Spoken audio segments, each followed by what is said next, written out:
Hello everyone, আসসালামু আলাইকুম। কেমন আছেন সবাই? আশা করি সবাই ভালো আছেন। আলহামদুলিল্লাহ, আপনাদের দোয়ায় আমি অনেক ভালো আছি। আজকে মজার একটা নাস্তার রেসিপি আপনাদের সাথে শেয়ার করব।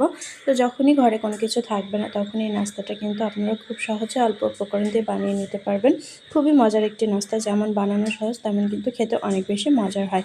তো প্রথমে এখানে আমি অল্প পরিমাণে আটা নিয়ে নিয়েছি। এর মধ্যে হচ্ছে পেঁয়াজ কুচি, কাঁচামরিচ কুচি, স্বাদমতো লবণ, হলুদের গুঁড়া, ঝালের গুঁড়া দিয়ে ভালোভাবে অল্প একটু পানি দিয়ে মেখে নিয়েছি। মেখে একটা গোলা তৈরি করে নিয়েছি। এরপর চুলায় একটা কড়াই বসে পরিমাণ মতো তেল দিয়ে গোলাটাকে কড়ার উপরে দিয়ে হাতের সাহায্যে চারপাশে ছড়িয়ে নিয়ে দুপিঠে উল্টিয়ে লাল লাল করে ভেজে উঠিয়ে নিব। এটা কিন্তু একটু মুচমুচে টাইপের করে ভাজতে হবে, তাহলে কিন্তু খেতে বেশি ভালো লাগবে আর অনেক ক্রিস্পি হবে। এই নাস্তাটা কিন্তু খুবই সহজে আপনারা বানিয়ে নিতে পারবেন। এই নাস্তাটা সকালে অথবা সন্ধ্যার নাস্তার জন্য পারফেক্ট নাস্তা হিসেবে তৈরি করতে পারেন। এই নাস্তাটা যখন আমার ঘরে কিছু থাকে না, তখনই আমি ঝটপট করে বানিয়ে নিই। খেতে অনেক বেশি ভালো লাগবে। আশা করি আপনাদের কাছেও অনেক বেশি ভালো লাগবে। সবাই বাসায় ট্রাই করবেন। আল্লাহ হাফেজ।